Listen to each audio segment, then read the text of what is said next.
Hi, welcome back to class. And this week we're actually going to move on to look at some current events. So what I'm going to have you do is we're going to go through Chapter 11, which looks at foreign policy. And this is the last section on policy we're going to look at in this class. So it's kind of almost a wrap up of the book. There's 3 sections of policy, and of course this is an interesting area to look into. So for this week, what you're going to do is read the Chapter 11 and do the Chapter 11 quiz. And you're also going to continue on your discussion from Module 12, the War on Poverty discussion. And then what I'm going to do is have you intersect this class with current events. And so we're going to look at the recent protests in the NFL, which a lot of people have ideas about, but they don't really understand what's happening. And so it's a nice place to go with this class. So what you're going to do this week is we're going to listen to, I have it down as a podcast. It's really just a short article, and it's from All Things Considered.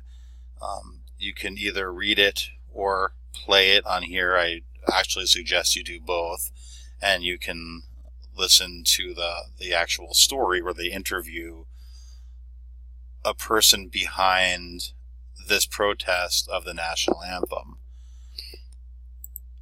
There's also a letter that news story refers to, and I have a link to that open letter, and this is found in the Army Times, and I do suggest you read this as well. It will give you some more information on exactly what is going on. Like I said, a lot of people don't understand what's happening with this, and I'll tell you this much. It's a protest of police violence, and like a lot of other things, it has grown. And that's actually, there's a scholar named Eric Forner from Columbia University.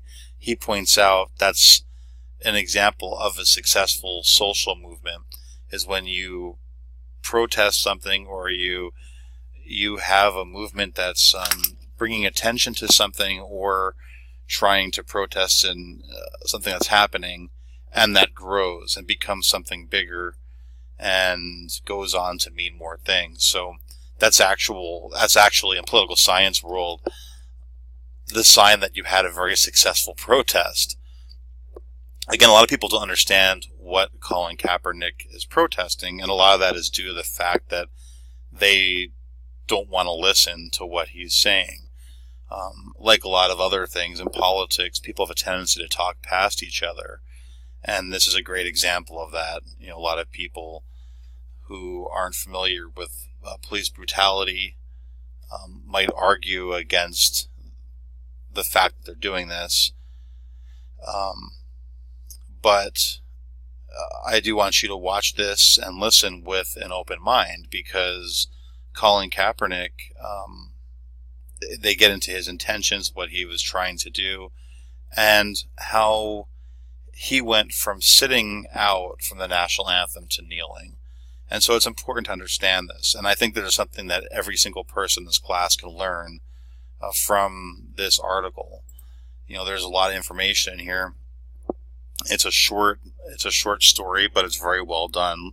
NPR has a tendency to do this, and if you remember from the media assignment, this is where the people who usually are the most informed get their news, is from public broadcasting. So I'm trying to encourage you to become a consumer of public broadcasting as well. After you get through with this class, I hope you take this away with you, and you understand that this is our media for the most informed public. So what you're going to do is you're going to listen to this. You're going to read the letter. It's a very short letter. Like I said, it only goes for it'll take you a few minutes to get through this, but it gives you a lot of information about where this man's coming from, who happens to be a Green Beret who played football. Then you are going to start a new discussion again. So you're going to discuss what you learned from the NPR podcast and the letter that's written by Nate Boyer. So I want you to explain how this information can be related to topics that we covered in this class. I think it's really important when you take a college class that you're able to understand why you're taking it, why this matters.